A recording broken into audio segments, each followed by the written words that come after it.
The Hundred Years' War did not arise from a simple quarrel over territory, but from the intricate interplay of lineage, power, and ambition that defined medieval Europe.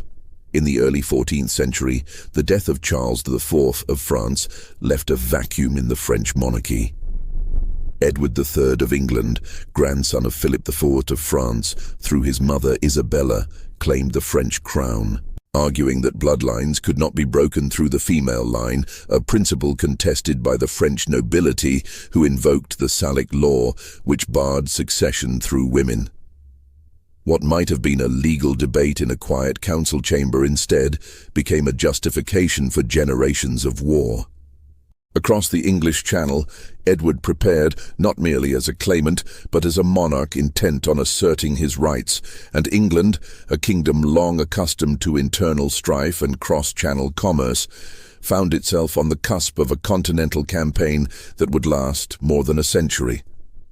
The initial stages of the war were characterized by careful maneuvering and sporadic skirmishes, as both kingdoms tested the resolve of their adversaries. England, though smaller in population and resources, boasted a military that was increasingly professional. Edward III, a king of strategic foresight, assembled a coalition of mercenaries, knights, and longbowmen. The English longbow, a weapon of deadly efficiency, allowed archers to strike at distances that rendered traditional knightly charges vulnerable.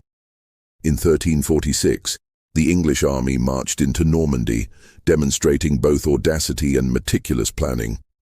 The Battle of Crécy, fought on the rolling plains near the village of the same name, became a defining moment of medieval warfare. Philip VI of France, leading a vast array of knights and infantry, underestimated the disciplined volley of the English archers. The clash was as much psychological as physical. The thunderous waves of arrows shattered the charge of French knights, demonstrating that medieval chivalric ideals could be overwhelmed by tactical innovation. Chronicles of the time describe the chaos of the battlefield, where valor and panic coexisted, and the fate of nations hung in the balance, with every arrow loosed. Edward's strategy did not merely rely on brute force. He combined sieges, foraging, and political maneuvering to weaken French resolve. Towns along the route of his advance were compelled to negotiate or suffer the consequences, a harsh yet effective approach that undermined local loyalties and strengthened England's negotiating position. Meanwhile, Philip VI faced the complex challenge of coordinating his fragmented nobility. France was not a centralized state in the modern sense.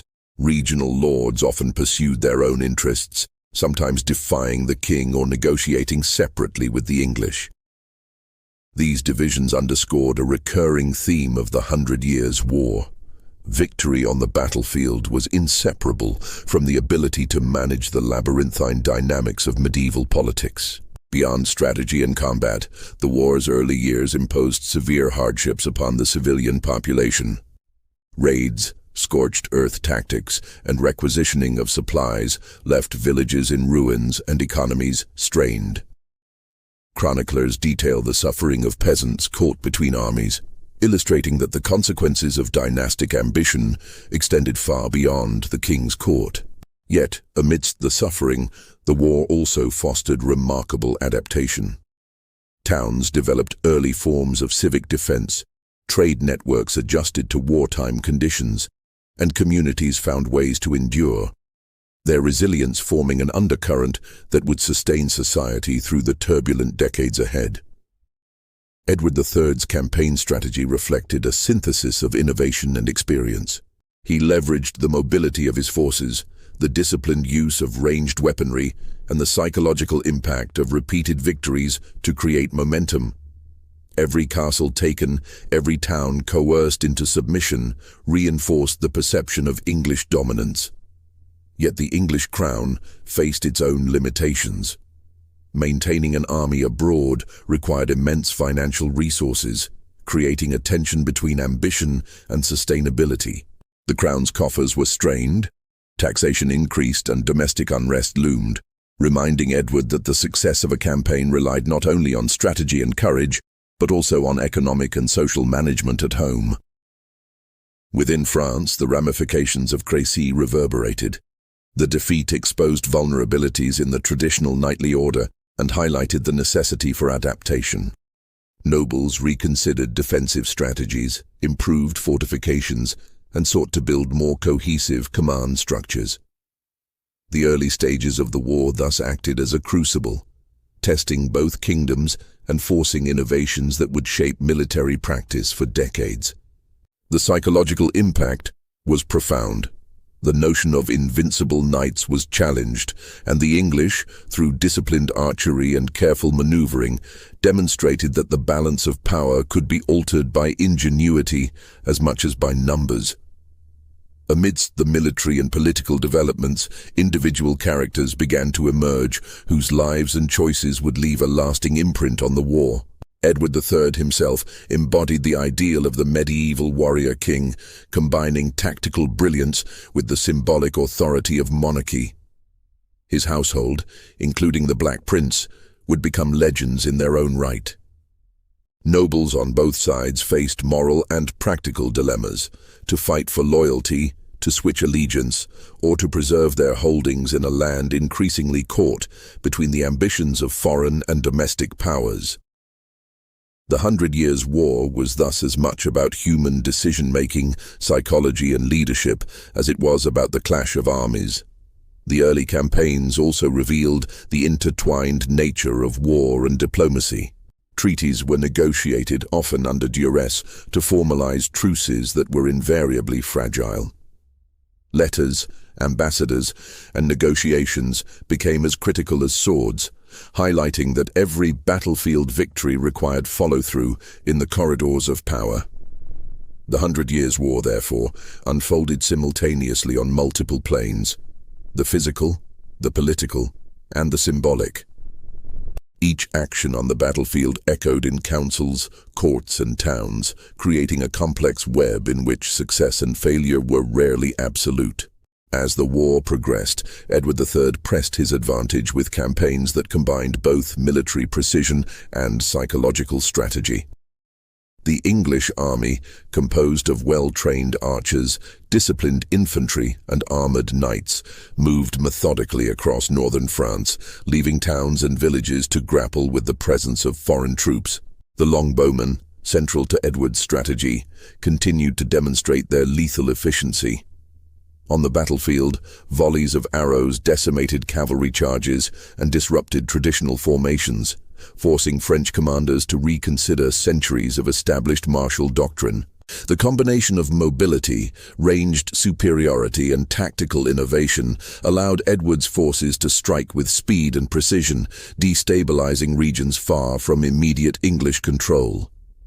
The Battle of Crécy in 1346 was not merely a military victory, but a demonstration of strategic genius and psychological dominance. Edward's positioning of troops on higher ground, the careful coordination of archers and men-at-arms, and the timing of engagement showcased a level of sophistication that would influence warfare for generations. French forces, composed of a larger number of knights and infantry, were hampered by overconfidence, internal rivalries, and a lack of cohesive command. Accounts describe the intensity of combat: arrows darkening the sky, the clash of swords, and the cries of both victory and despair mingling on the windswept fields.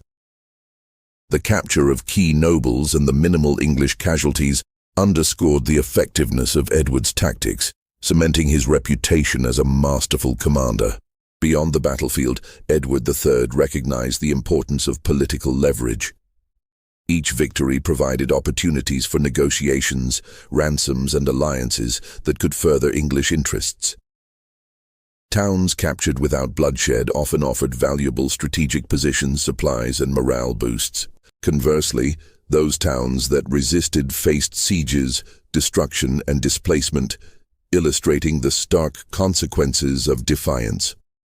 The psychological impact of these operations was profound. Local populations and rival lords were acutely aware of the cost of opposition and the rewards of cooperation. Edward's dual focus on combat and diplomacy demonstrated an understanding of war as a multidimensional enterprise, where military success alone was insufficient without strategic follow-through. France, reeling from repeated defeats, faced profound challenges in consolidating power and defending its territories. Philip VI struggled with a decentralized nobility, where feudal obligations often conflicted with royal commands. The Armagnac-Burgundian divisions, although more prominent in later decades, began to manifest as rivalries that weakened coordinated resistance. Regional lords sometimes pursued their own objectives, negotiating separately with English commanders or withholding troops in defiance of royal edicts. This fragmented response allowed Edward to exploit gaps in defense, forcing French forces to respond reactively rather than proactively. The war thus became a contest of both martial prowess and the ability to navigate a complex web of political relationships. The impact of the early campaigns extended far beyond military considerations. Economically, the war strained both kingdoms, necessitating increased taxation, the mobilization of resources, and the imposition of extraordinary levies. Civilians bore the brunt of these pressures, facing conscription, requisitioning, and the devastation of their lands. Chroniclers recorded the human cost: villages emptied, trade disrupted, and communities struggling to rebuild after repeated incursions. Yet these challenges also fostered resilience, innovation, and adaptation. Urban centers developed rudimentary defensive measures. Towns negotiated truces to preserve life and property, and agricultural practices adjusted to the uncertainties of wartime production. Meanwhile, the English court celebrated military successes with a sense of vindication. Edward III, accompanied by the Black Prince, used these victories to solidify internal support and reinforce the narrative of legitimate claim to the French throne. The war was a proving ground not only for military leadership but also for dynastic legitimacy, where success on the battlefield validated claims and strengthened domestic authority. The combination of personal valor, strategic brilliance, and symbolic power became a recurring motif throughout the war, influencing both contemporaneous perception and the chronicles preserved for posterity. The psychological warfare of these campaigns should not be underestimated. The constant movement of troops, the unpredictability of raids, and the demonstration of English military prowess created an environment of fear and uncertainty. French commanders were forced to react to threats rather than set the terms of engagement, undermining confidence and morale. Edward III's forces, by contrast, cultivated a sense of inevitability and discipline, reinforcing the perception of invincibility that would carry through subsequent campaigns. The intersection of battlefield effectiveness and psychological impact highlights the sophisticated understanding of warfare that characterized Edward's approach. As the campaigns unfolded, both kingdoms began to recognize the need for adaptation and evolution in strategy. Fortifications were improved, supply lines extended and protected, and coordination between different arms of the military became more refined. The early battles revealed the limitations of traditional approaches and demonstrated the potential of innovation, laying the groundwork for developments in military science and organizational structure that would resonate beyond the 100 Years' War. Moreover, the war began to shape cultural and literary expression as chroniclers, poets, and storytellers captured both heroism and tragedy, creating narratives that blended history with legend and reinforced national identity. The years following Crécy brought a shift in the theatre of war as Edward III sought to consolidate English gains and apply pressure on the French crown through strategic campaigns deeper into French territory. The Battle of Poitiers in 1356 marked one of the most pivotal moments of the early 100 Years' War. Edward, now older and more experienced, relied heavily on the military acumen of his son, Edward of Woodstock, known to history as the Black Prince. The prince's leadership on the battlefield would become legendary, embodying the combination of tactical brilliance, charisma, and ruthlessness necessary to succeed in a conflict as prolonged and complex as this. The French response to English incursions was hampered by internal divisions, inadequate coordination, and overconfidence. King John II of France sought to bring his forces to bear decisively, aiming to crush the English incursion and reassert control over contested regions. The clash at Poitiers revealed both the strengths of English strategy and the vulnerabilities of traditional French military doctrine. The English deployed defensive positions on terrain carefully chosen to maximize the effectiveness of their longbowmen, forcing the French cavalry into disadvantageous assaults. The ensuing battle was marked by ferocious combat, with repeated charges met by disciplined volleys of arrows, undermining the cohesion and morale of French forces. King John II's capture during the battle sent shockwaves throughout France. The implications were immediate and far-reaching. Not only was the monarch now a prisoner, but the French nobility faced uncertainty regarding succession, loyalty, and the defense of their lands. The English now held powerful hostages, creating opportunities for ransom and negotiation that blurred the line between military and political victory. This confluence of tactical triumph and strategic leverage became a recurring motif in the 100 Years' War, where victories on the battlefield often translated directly into political and economic advantage. The Black Prince's campaigns extended beyond Poitiers, including systematic raiding and sieges that devastated the French countryside. Known as chevauchées, these campaigns combined mobility, plunder, and terror to weaken French resistance and pressure regional lords into submission. Chronicles of the time describe villages burned, towns sacked, and civilians displaced, highlighting the brutal reality of medieval warfare. The psychological impact of these campaigns was profound. They demonstrated the reach and efficiency of the English army, undermined French morale, and reshaped the dynamics of power across contested territories. Within France, the social and political consequences of repeated military defeats became increasingly apparent. The monarchy's authority was strained by the need to coordinate defense while managing noble factions. Peasant unrest, exacerbated by taxation and wartime hardship, challenged both royal and local governance. The war, initially a matter of dynastic claim and strategic control, had evolved into a catalyst for societal transformation. Communities adapted to survive, developing early forms of defensive measures, reorganizing agricultural production, and negotiating survival strategies with occupying forces.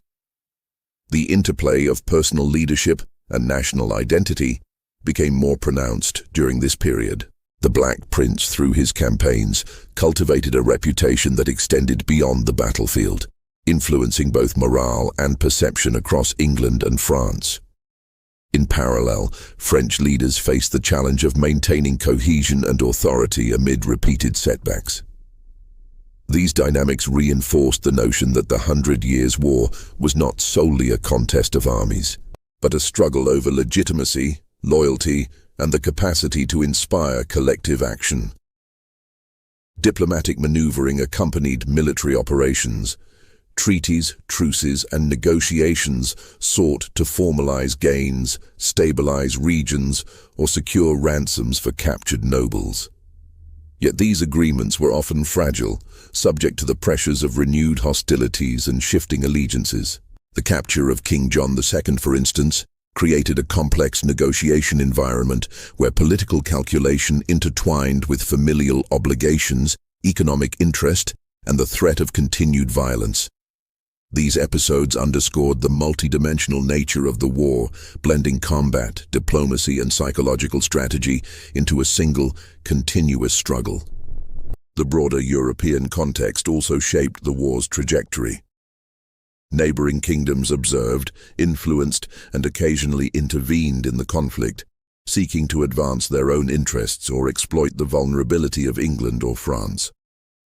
This interconnectedness highlights the 100 Years' War as a continental event, where local battles had ramifications far beyond immediate geographic boundaries, influencing trade, alliances, and perceptions of power across medieval Europe. The aftermath of the Battle of Poitiers plunged France into a state of unprecedented turmoil. With King John II imprisoned in England, the French monarchy faced both a leadership vacuum and the daunting task of managing a kingdom destabilized by repeated military defeats. Regional lords, some emboldened by opportunity, others motivated by self-preservation, often pursued their own agendas, sometimes cooperating with the English, sometimes resisting, and occasionally betraying the crown outright. This fracturing of loyalty challenged traditional notions of feudal hierarchy and exposed the vulnerability of centralized authority in a kingdom still reliant on the obedience of powerful nobles. Amidst the political upheaval, social unrest erupted across France. Peasant revolts, most notably the Jacquerie of 1358, demonstrated the cumulative pressure of war, taxation and famine on ordinary people. Thousands of peasants rose against local lords, attacking manors, plundering estates, and seeking redress for grievances that had simmered for decades. Though the rebellion was ultimately suppressed with brutality, it revealed the profound societal consequences of prolonged warfare and the fragility of feudal relationships under stress. Urban centers, similarly strained, developed self-defense militias and negotiated truces with occupying forces, reflecting a society forced to adapt to constant instability. In parallel, the English maintained pressure through continued campaigns in French territories. The Black Prince, leveraging his reputation and strategic insight, conducted raids and sieges that destabilized regions and compelled local lords to recognize English authority or negotiate terms. The chevauchée, swift, destructive raids into the French countryside, served multiple purposes. They weakened enemy morale, disrupted economic production, and reinforced the perception of English dominance. Villages were burned, crops destroyed, and towns plundered, leaving psychological scars that often outlasted the immediate physical damage. Within the French royal court, efforts to maintain cohesion and legitimacy intensified. The regency, led by Charles of Navarre and later by Charles V, struggled to marshal forces, maintain alliances, and implement reforms necessary to stabilize the realm. Military organization evolved in response to English tactics, with improvements in fortifications, defensive formations, and the use of mixed infantry and cavalry units.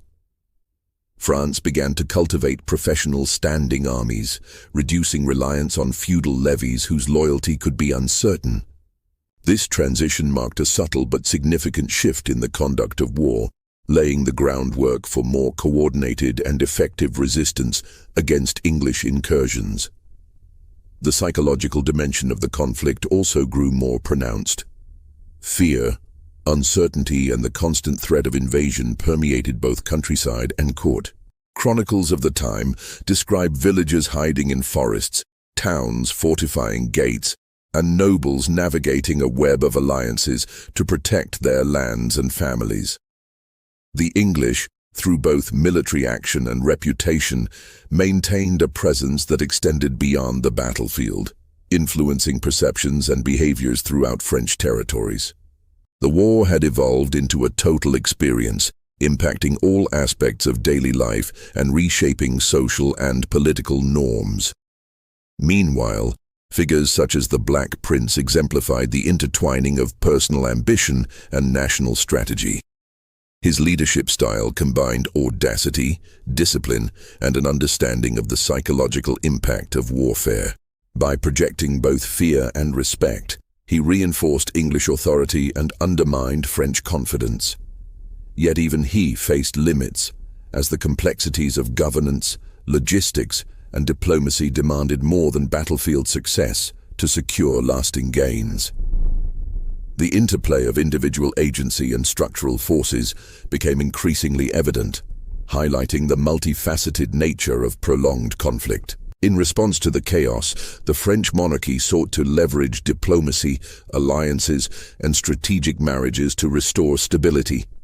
Treaties, truces, and negotiations aimed to formalize ceasefires, secure ransom payments, or gain temporary reprieves from English pressure. These political instruments were often fragile, with outcomes dependent on the shifting tides of war, the ambitions of nobles, and the personal decisions of monarchs. The 100 Years' War thus became a dynamic interplay of force and negotiation, where every military victory carried implications for diplomacy, economics, and social cohesion. By the early 15th century, France faced existential threats, both from external aggression and internal division. English forces had made significant inroads, occupying large swathes of territory and exploiting the fractured loyalties of French nobles. The morale of the French army and population was at a nadir, and a sense of despair pervaded the land. It was in this context that a young woman from Domremy, Joan of Arc, emerged to alter the course of history. Claiming divine guidance, she presented herself to Charles VII with a vision of reclaiming France from English occupation and restoring the legitimacy of the monarchy. Her presence infused the French with renewed purpose, blending spiritual conviction with pragmatic military action. Joan's initial campaigns centered on the relief of Orleans, a city under siege by English forces. The siege had dragged on for months, demoralizing defenders and threatening to give England complete control over strategic regions of northern France. Joan's arrival, however, galvanized the defenders. She led troops not with the tactics of a conventional commander alone, but with a combination of personal courage, inspirational leadership, and an unwavering belief in her mission. Her ability to rally soldiers, encourage local militias, and coordinate with existing military commanders transformed a beleaguered garrison into an effective fighting force. The siege of Orleans demonstrated the fusion of psychological and military strategy that characterized Joan's leadership. She orchestrated assaults on key English positions, timed to exploit weaknesses and disorient the besiegers. The French forces, once passive and fearful, now advanced with determination and unity, inflicting significant losses on the English. Contemporary accounts highlight the morale boost among French troops and civilians, who saw in Joan a symbol of hope and divine favor. Her ability to bridge the spiritual and practical dimensions of warfare proved pivotal, as morale and belief became as decisive as weapons and numbers. Joan's campaigns extended beyond Orleans, encompassing a series of offensives that reclaimed towns and strengthened the position of Charles VII. Her strategy involved both direct military engagement and the symbolic assertion of royal authority, demonstrating that the war was as much about legitimacy and perception as it was about territorial control. Each victory, small or large, reinforced the narrative of divine favor and national resurgence, compelling both allies and adversaries to reassess the dynamics of the conflict.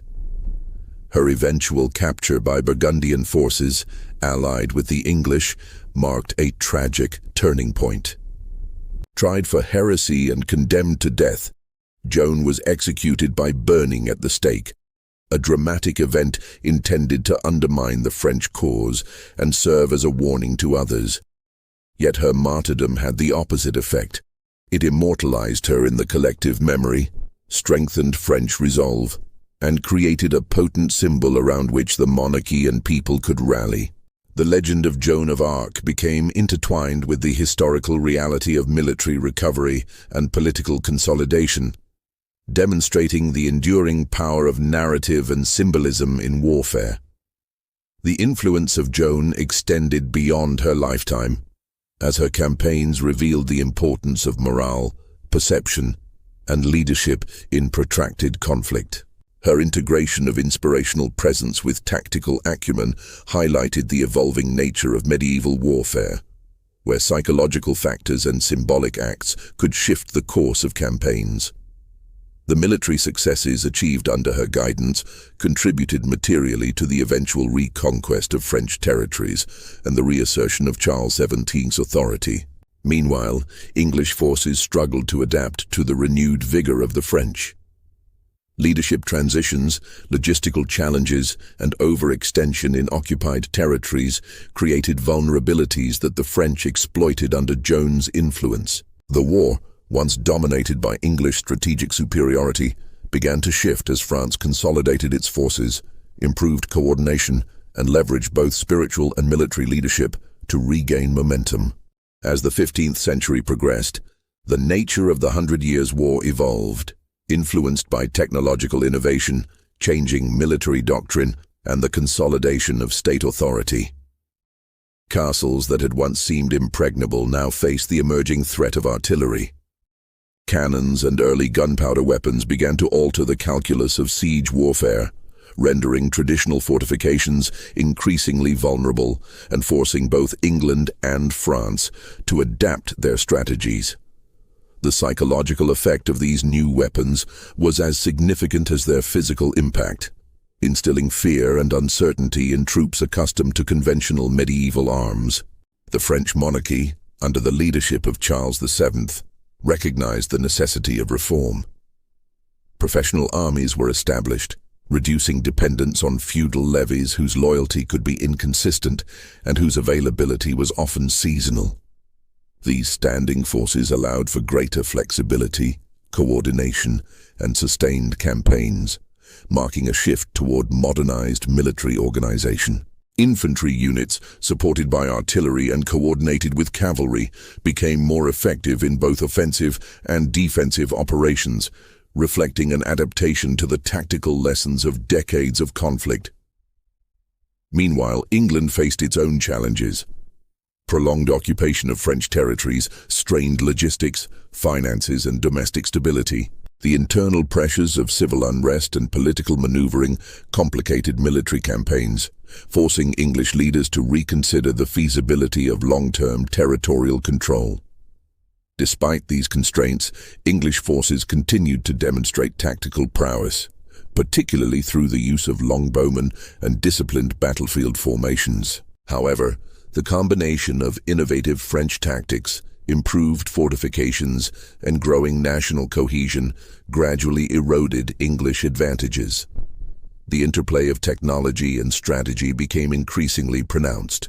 Artillery allowed besieging forces to breach walls previously considered inviolable, while defensive adaptations, such as angled bastions and reinforced keeps, mitigated some of these advantages.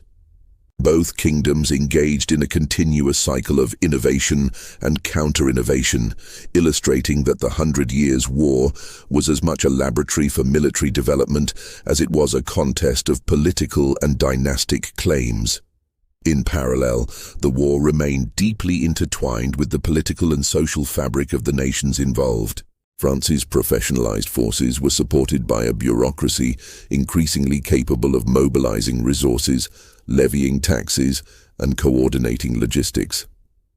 The integration of administrative efficiency with military organization reflected the emergence of a more centralized state capable of sustaining protracted conflict.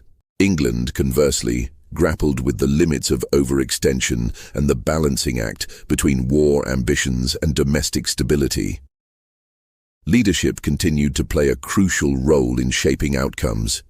Kings, commanders, and regional lords had to navigate complex relationships, make strategic decisions under uncertainty, and inspire troops in the face of adversity. The successes and failures of these leaders were magnified by the increasingly professionalized and interconnected nature of military forces, demonstrating that human decision-making remained central even as technology and organization evolved.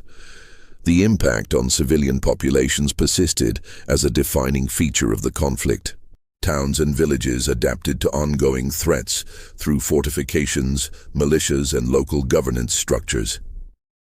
Economic pressures prompted innovations in trade, production, and taxation, while the experiences of ordinary people, peasants, merchants, and artisans, reflected the broader societal consequences of a war that had become total in scope. The human dimension of the Hundred Years' War, encompassing both heroism and suffering, remained central to its narrative, providing context for the broader strategic and technological developments. Diplomatic efforts accompanied military innovation. Treaties, truces, and negotiations continued to shape the war's trajectory, influencing both strategy and morale. The interplay between battlefield outcomes and diplomatic settlements highlighted the multidimensional nature of the conflict, where victories needed to be consolidated politically to achieve lasting effect. Alliances, marriages, and negotiations were as vital as cannon and cavalry in determining the balance of power. Betrayal and shifting allegiances were recurring themes in the 100 Years' War, shaping campaigns and influencing the destinies of kingdoms. The feudal system, with its overlapping obligations and personal loyalties, created an environment where opportunism could determine the course of conflict as much as battlefield success. Nobles often changed sides for profit, survival, or political advantage, and monarchs had to navigate these uncertainties while pursuing their strategic objectives. The consequences of such decisions could be profound, affecting not only the immediate military situation, but also the long-term stability and perception of authority. One of the most notable examples of shifting loyalties involved the Burgundians, whose alliance with England provided the English crown with critical territorial and political support in France. This partnership, however, was far from stable. The Burgundians' objectives were primarily self-interested, seeking to expand their own influence and safeguard their lands amid the chaos. Their cooperation with England was tactical rather than ideological, illustrating that in the 100 Years' War, alliances were fragile and subject to rapid change. French leaders, in turn, had to negotiate, reconcile, or suppress internal divisions while simultaneously confronting external threats. The interplay of betrayal and loyalty also extended to the English side. Mercenaries, local lords, and even members of the royal family sometimes pursued their own interests, challenging the crown's capacity to maintain cohesion in its forces. Commanders had to manage not only enemy forces, but also the unpredictable dynamics of their own coalition. Success required a delicate balance of authority, persuasion, and strategic deployment, demonstrating that leadership in this era encompassed political, social, and military dimensions. In addition to alliances and treachery, treaties played a central role in the war's progression. Agreements such as the Treaty of Bretigny, negotiated in 1360, attempted to resolve dynastic disputes and territorial claims, offering England recognition of its conquests in exchange for renouncing claims to the French throne. Yet these treaties were often temporary, undermined by changing political circumstances, renewed hostilities, or disputes over interpretation. The fragility of peace agreements highlighted the precarious nature of diplomacy in a landscape dominated by ambition, opportunism, and deeply ingrained rivalries. The consequences of betrayal extended beyond the battlefield. Shifting loyalties influenced taxation, governance, and the allocation of resources, affecting the lives of ordinary people across both kingdoms. Towns under threat of occupation faced uncertainty. Populations endured extortion and conscription, and merchants navigated the complexities of trade amid a war that spanned generations. The social fabric of France and England was continually reshaped by the interplay of loyalty, treachery, and the unpredictable movement of armies. Leadership during this period required not only tactical acumen, but also diplomatic skill. Kings, commanders, and regional lords had to anticipate shifts in allegiance, negotiate settlements, and leverage opportunities presented by defections or reconciliations. The success of a campaign could hinge on the loyalty of a single influential noble, the cooperation of a city under siege, or the timely betrayal of an opposing commander. The 100 Years' War thus operated on multiple planes simultaneously: strategic, political, and psychological, each influencing the others in complex and often unpredictable ways. The war's continuity over decades magnified the effects of betrayal and shifting alliances. Generations of nobles and soldiers experienced cycles of loyalty and treachery, with personal grievances, regional interests, and dynastic ambitions intersecting in ways that could alter the trajectory of entire campaigns. This environment fostered a culture in which negotiation, intrigue, and adaptability were as essential as combat skill, reinforcing the multidimensional character of the conflict. The culmination of the 100 Years' War did not arrive in a single dramatic battle, but through a protracted series of strategic realignments, territorial recoveries, and the slow consolidation of power by the French monarchy. By the mid-15th century, Charles VII had emerged as a resilient and capable ruler, determined to restore French sovereignty over lands long contested by England. His leadership reflected a synthesis of learned experience, strategic patience, and the lessons gleaned from earlier decades of conflict. Unlike predecessors who relied heavily on feudal levies and mercenary forces, Charles invested in the development of a more professional, disciplined army capable of sustained campaigns. Central to this resurgence was the creation of standing forces that combined infantry, artillery, and cavalry under a coherent command structure. These troops were better trained, better equipped, and more reliable than the patchwork levies that had characterized earlier phases of the war. Artillery played an increasingly decisive role, enabling French forces to breach English-held fortifications and compel garrisons to surrender without protracted sieges. The integration of emerging technologies with improved organizational structures demonstrated the evolution of warfare in response to long-term conflict, highlighting the adaptive capacity of Charles VII's administration. Strategic campaigns during this period were methodical and focused on the gradual reclamation of territories. Towns and cities once under English control were approached with a combination of military pressure and negotiation, ensuring that the restoration of French authority was both effective and sustainable. The psychological dimension of these operations was significant. Populations that had lived under occupation for decades experienced the reinstatement of a legitimate monarchy, while English morale suffered from repeated setbacks and diminishing hope of lasting control. England, conversely, faced mounting challenges. The cost of prolonged occupation, combined with internal political instability and civil unrest, limited its capacity to maintain effective campaigns in France. Dynastic disputes, fiscal strain, and the distraction of domestic priorities compelled the English crown to re-evaluate its continental ambitions. The retrenchment of English forces marked a pragmatic response to these constraints, signaling a shift in strategy from expansion to preservation of existing holdings and eventual negotiation for peace. The interplay of diplomacy and military action remained central to the resolution of the conflict. Treaties, truces, and negotiations facilitated the withdrawal of English forces and the formal recognition of territorial settlements. While battles had shaped the terms of engagement, the final resolution relied as much on careful political maneuvering as on battlefield prowess. Charles VII's diplomatic acumen ensured that gains were solidified, alliances reinforced, and the legitimacy of the French crown reinforced across the continent. The societal impact of this final phase was profound. Civilians in previously contested regions faced the task of rebuilding communities, restoring trade networks, and adapting to the re-establishment of centralized authority. The consolidation of power allowed for more consistent taxation, governance, and legal structures, contributing to the long-term stability and cohesion of the French state.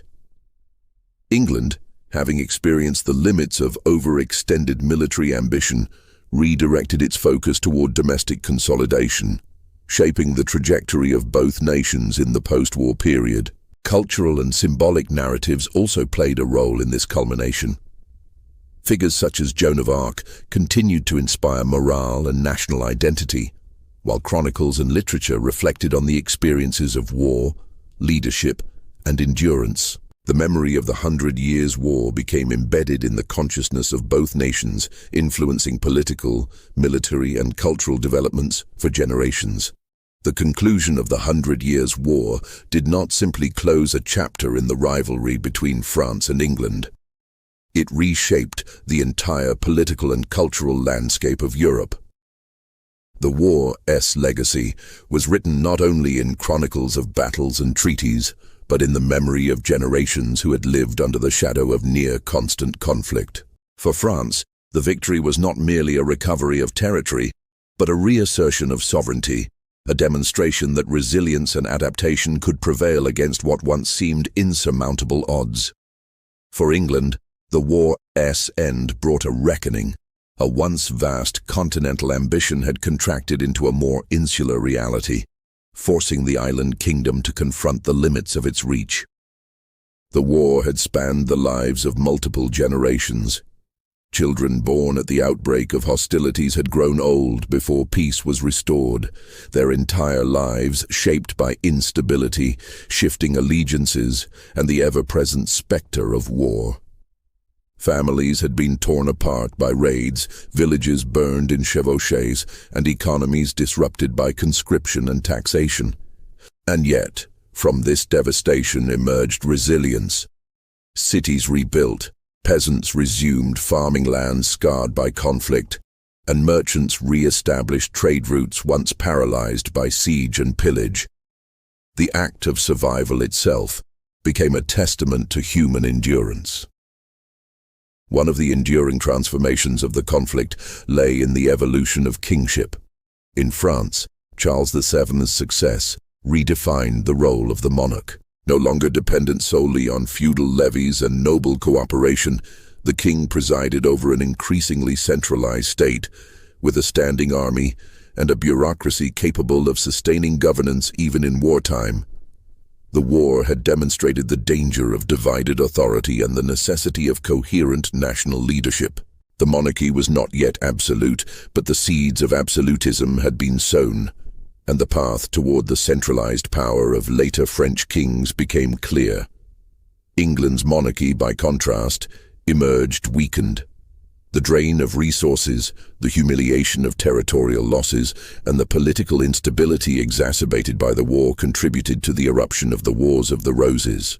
English kings found themselves vulnerable to baronial challenges and dynastic rivalries, the crown's legitimacy questioned and its future uncertain. Thus, while France consolidated power, England fractured, redirecting its energies inward and leaving behind continental ambitions for generations. The cultural ramifications of the war were equally profound. Chronicles, poems, and songs preserved the memory of heroes and villains, victories and betrayals. Joan of Arc, though executed as a heretic, became immortalized in French memory as a saint and a symbol of divine favor. Her story resonated far beyond her lifetime, embodying the mystical union of faith and patriotism that galvanized a fractured people. English chroniclers, in turn, reflected on the tragedy of lost opportunity, often casting the war as a noble endeavor undone by misfortune and treachery rather than strategic miscalculation. These narratives would shape national identities long after the final battle had faded into history. Warfare itself had been irrevocably transformed. The 100 Years' War had accelerated the decline of the mounted knight as the supreme figure of battle, replaced by disciplined infantry, longbowmen, and increasingly artillery. The old ideals of chivalric warfare, of duels and noble charges, had given way to the grim efficiency of gunpowder, mercenary companies, and siegecraft. War was now less a test of personal valor than of organization, logistics, and the ability of a state to sustain prolonged campaigns. This evolution reflected a broader transition in European society, from feudal structures to centralized monarchies that demanded new forms of loyalty and service. The war's diplomatic echoes extended across the continent. Other powers observed the lessons of France and England's struggle. The importance of financial systems capable of supporting long campaigns, the danger of overextension, and the necessity of balancing military ambition with domestic stability. The Italian city-states, the Holy Roman Empire, and the rising powers of Iberia all absorbed these lessons, applying them in their own contexts as Europe moved toward the Renaissance and the Age of Exploration. And yet, beneath these political and military transformations lay the human cost. Countless lives had been lost, and entire regions had suffered waves of destruction, famine, and disease. The war had coincided with the ravages of the Black Death, magnifying its toll on populations already weakened by conflict. Survivors carried scars both visible and invisible, passing on to their descendants stories of loss and endurance. The 100 Years' War was thus not only a geopolitical struggle but a human tragedy, a century in which ordinary men and women bore the brunt of dynastic ambition. In reflecting on the 100 Years' War, one cannot escape the sense of a paradox. It was at once a destructive conflict and a catalyst for transformation. It revealed the fragility of kingdoms and the resilience of peoples. It extinguished old ways of waging war while ushering in new ones. It humbled England and exalted France, yet it left neither nation unchanged. Out of devastation arose stronger states, sharper identities, and clearer visions of the future.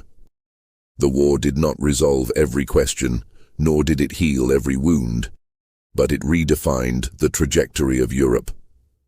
As the final echoes of cannon fire faded and treaties bound in ink replaced victories won in blood, the 100 Years' War passed into memory, yet its legacy endured. A testament to endurance, ambition, and the perpetual struggle between power and survival.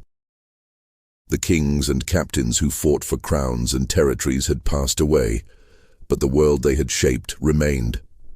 From the ruins of conflict, Europe stepped into a new era, an age of centralized monarchies, professional armies, and nations increasingly conscious of their identities. The war had ended, but its story would continue to echo, shaping the destiny of kingdoms and the imagination of generations to come. The 100 Years' War remains one of history's most enduring epics, a tale of ambition, betrayal, valor, and resilience stretched across more than a century. As we look back on its course, the war seems less a single conflict than a vast tapestry woven from countless threads. The ambitions of kings, the courage of soldiers, the endurance of civilians, and the shifting tides of fortune that could raise an empire one moment and bring it crashing down the next. It was never only about territory or crowns. It was about the very nature of power, the evolution of warfare, and the birth of identities that would define nations for centuries. The war began as a dispute over dynastic claims, but by its end, it had become something larger, something transformative. The monarchies of Europe had been tested in fire. France, fractured and fragile at the outset, emerged united and centralized, its monarchy stronger than it had been in generations. England, once ambitious for continental dominance, retreated to its island and turned inward, reshaping its destiny toward naval expansion, colonial ambition, and eventually the forging of its empire across seas rather than across neighboring lands. In this sense, the 100 Years' War was not merely an ending, but a turning point, setting each kingdom upon a path that would shape the modern world. The war's cultural echoes lingered long after the last arrow had been loosed and the final treaty signed. Chronicles told of great battles, Crécy, Poitiers, Agincourt, etched into legend as testaments to courage and tragedy. Songs were sung of knights and kings, of betrayals and triumphs, of the miraculous rise and tragic fall of Joan of Arc. The war lived on in memory as both inspiration and warning, a story retold to make sense of the sacrifices endured and the lessons hard won. For the French, it was the crucible in which national identity was reforged. For the English, it was a tale of faded glory, remembered with equal parts pride and regret. Perhaps the most profound legacy of the conflict lies in the resilience of ordinary people. Kings may have claimed the laurels of victory or borne the shame of defeat, but it was villagers, farmers, craftsmen, and townsfolk who lived the war every day, who endured raids, rebuilt their homes, buried their dead, and carried on. Their perseverance ensured that France and England did not collapse under the weight of ceaseless strife. Their lives, too often absent from chronicles, were the true foundation of survival. Without their labor, their patience and their determination, the war could not have been endured, let alone concluded. And yet, the 100 Years' War was not an isolated tale. Its lessons echoed across Europe, influencing how kingdoms marshaled armies, how rulers consolidated power, and how societies imagined their place in history. It accelerated the decline of feudalism, hastened the rise of centralized monarchies, and foreshadowed the coming transformations of the Renaissance and the Age of Exploration. The echoes of its battles reached far beyond the fields of France and the halls of Westminster. They reverberated through the centuries, shaping the very fabric of the modern world. As we close this story, we are left with the haunting image of a continent reshaped by a century of conflict. The 100 Years' War was, in its essence, both destruction and creation.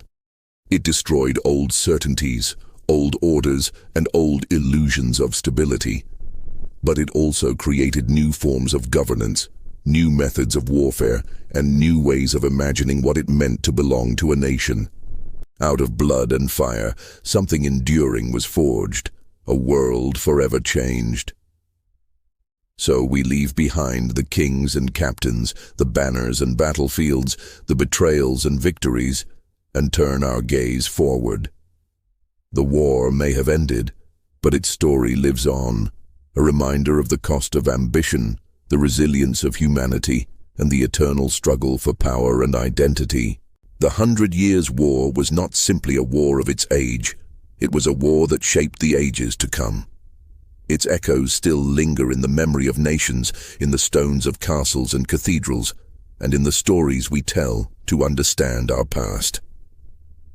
And as history moves ever forward, we remember every war is more than its battles, every crown more than its jewels, and every age more than its years. The 100 Years' War, in all its length and fury, stands as a testament to the truth that from struggle comes change, and from endurance comes the future.